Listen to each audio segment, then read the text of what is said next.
గూడూరు మండలాన్ని నియోజకవర్గ హెడ్ క్వార్టర్గా ఏర్పాటు చేయాలని డిమాండ్ చేస్తూ గూడూరు మండలంలో ఉన్నటువంటి ప్రజలందరం కూడా ఒక జేఏసీగా ఏర్పడి ఆ జేఏసీతో మమేకమైపోయి ఈరోజు పెద్ద సంఖ్యలో గూడూరు మండలం నుంచి 41 గ్రామ పంచాయతీలో ఉన్నటువంటి ప్రజలందరూ సర్పంచులు, మాజా ప్రజాప్రతినిధులు, వివిధ పార్టీలకు సంబంధించినటువంటి అధ్యక్షులు, ఇలా మహిళలు, యువకులు పెద్ద సంఖ్యలో కూడా మానుకోట జిల్లా హెడ్ క్వార్టర్ కలెక్టర్ గారికి వినతి పత్రం ఇవ్వడం జరుగుతుంది.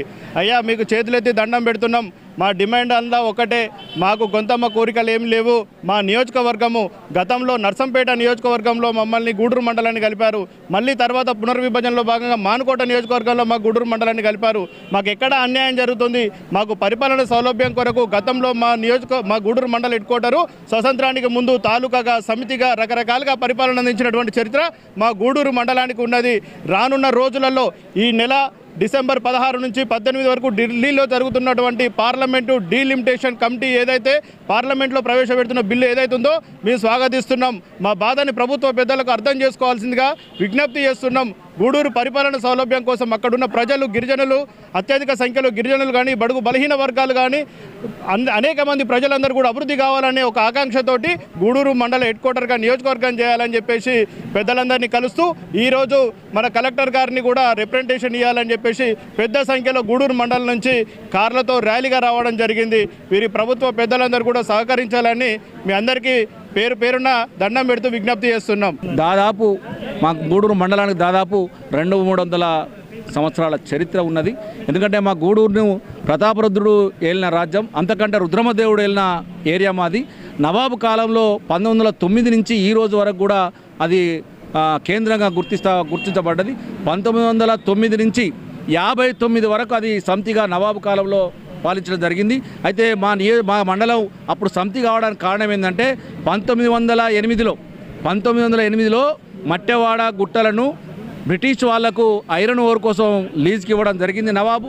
వాటిని పాలన చూసుకోవడానికి మా గూడూరును అప్పుడున్న తాలూకాగా ఏర్పాటు చేయడం జరిగింది.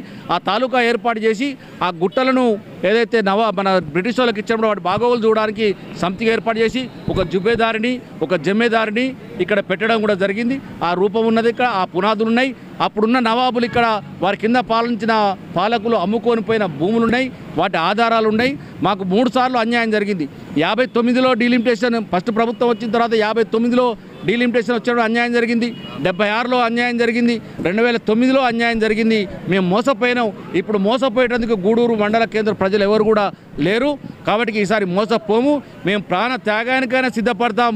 రాబోయే భవిష్యత్ కాలానికి అది నియోజకవర్గ కేంద్రం కావాలన్న ఉద్దేశంతో మేము పోరాడుతూ ఉన్నాం. కనుక దయచేసి రాష్ట్ర కేంద్ర ప్రభుత్వాల్లో ఉన్న పాలకులందరూ కూడా గమనించాలి.